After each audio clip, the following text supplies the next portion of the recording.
Scott Foster, man, he's I never really talk about officiating or anything like that, but just rude and arrogant.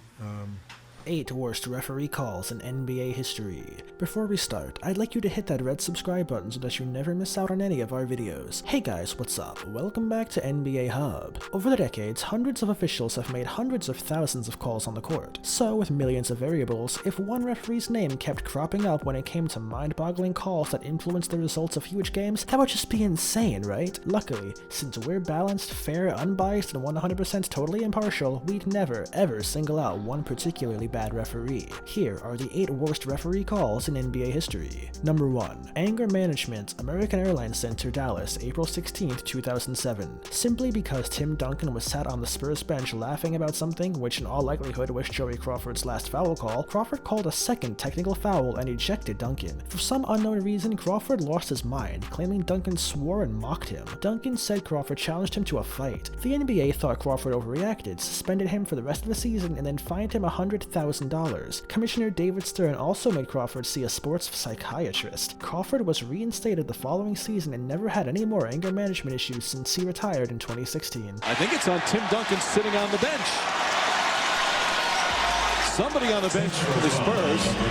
Yep, it's Duncan, who was unhappy with the lack of a call or a call earlier.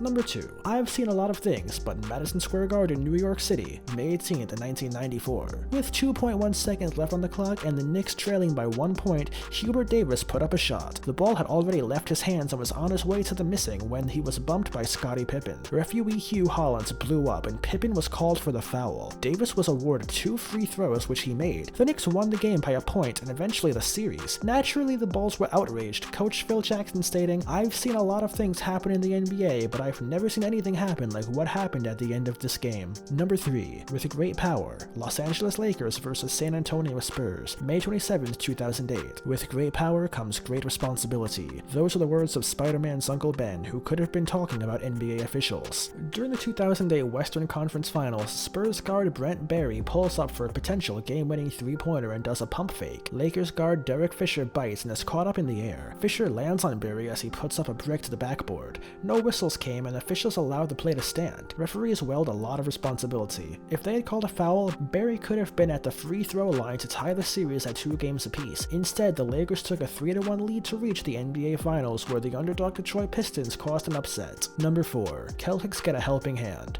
Boston Celtics vs Los Angeles Lakers 2008 NBA Game Finals 2. For an NBA Finals game, there sure were a lot of touchy fouls, whether it be Ronny Turia fouling Leon Powell by blocking a shot or Kevin Garnett hacking Pau Gasol on the wrist for the no call. It seemed a lot of calls were going in Boston's favor. The Celtics would ultimately go on to win the series due to their overall superior play, but a little help from the referees in Game 2 certainly didn't hurt. Talking about an MVP not necessarily being treated like an MVP, picks up early fouls defensively against Allen and offensively, little elbow. Number 5. Nash fouled by who? Portland Trail Blazers vs Phoenix Suns, 2010 Western Conference First Round. The NBA's finest, Joey Crawford, apparently saw something nobody else in the building did. About halfway through the third quarter in a close game, Crawford called a foul on the Blazers for doing, well, something to Steve Nash. Nash begins to head back down the court before being instructed by Crawford to head to the free throw line because of a foul by Marcus Camby. As you can see, Camby and Nash are a good 15 feet away from each other when the whistle blows, and Nash remains untouched the entire time. Number 6.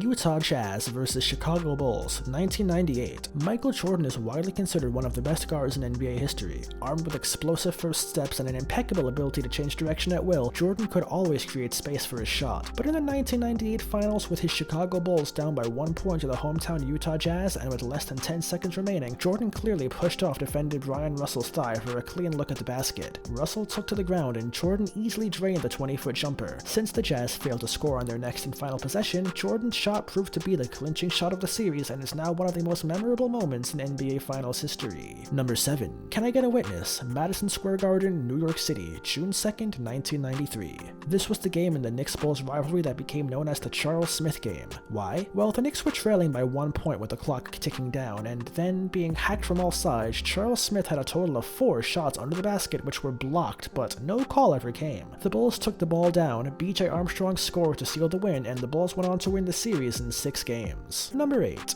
Dirk gets the foul for letting Wade elbow him. Miami Heat versus Dallas Mavericks. Game 6 of the 2006 finals have the Mavericks with their backs up against the wall, having dropped 3 straight games to the Heat after taking the first 2 in the series. To Dallas's credit, they put up a tremendous fight. Dirk Nowitzki had a huge game with 29 points and 15 rebounds, but a costly foul called on him late in the game. After hitting a big jumper, Dirk came back on the floor to only draw a blocking foul for taking an elbow from Dwayne Wade. Wade extended his left arm into the chest of Nowitzki, drawing a highly questionable foul. Wade would make free throws and Miami would win the game, giving them their first NBA championship. This brings us to the end of our video. I hope you enjoyed it. Hit like if you did, and don't forget to subscribe to our channel so that you don't miss out on any of our videos in the future. Also, watch the 2 videos that are currently on your screen because I'm sure you'll love them.